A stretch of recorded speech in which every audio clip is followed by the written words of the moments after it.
Russian President Vladimir Putin has downplayed Ukraine's long-range strikes on Russian territory, calling them ineffective and insisting that they won't alter the course of the conflict. Listen to this. The Kiev regime, eager to demonstrate some success to its Western sponsors, is attempting to strike deep into Russian territory at completely civilian targets. This won't help.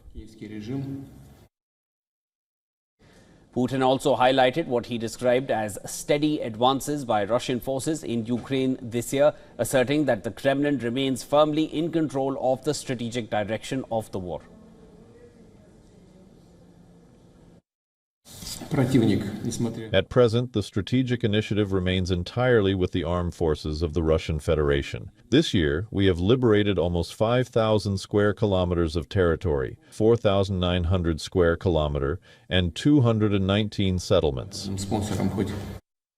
Meanwhile, in his nightly video address, Ukrainian President Zelensky accused Russia of using oil tankers for intelligence gathering and sabotage operations. The intelligence chief also reported in detail on how Russia uses tankers from its shadow fleet, not only to finance the war, but also to conduct sabotage and destabilize in operations in Europe. Recent cases of drones being launched from tankers are one such example. We are sharing this information with partners, and it is important that their response to Russia be real.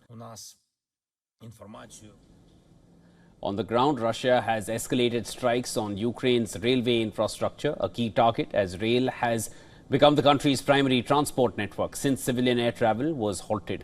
Ukraine's national rail operator reports that attacks doubled in the month of September compared to August, with drone strikes hitting regions near the Russian border and active front lines.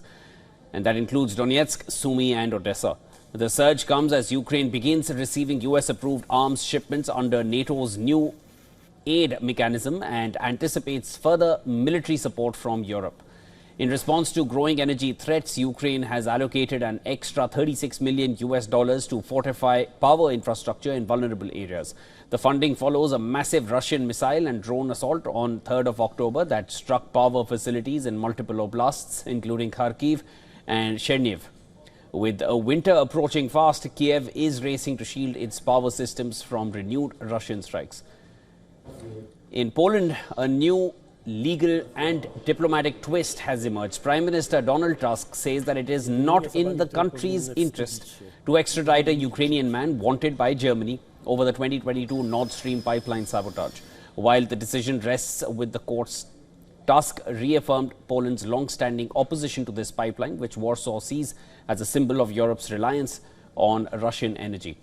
From the 8th to the 10th of October, President Putin is visiting Tajikistan for talks with President Emomali Rahmon, aimed at deepening their strategic partnership. During his visit, he will also participate in the Russia Central Asia Summit and the CIS Heads of State Council, focusing on regional security, economic collaboration and counterterrorism. Several important agreements and joint action plans are expected to be finalized.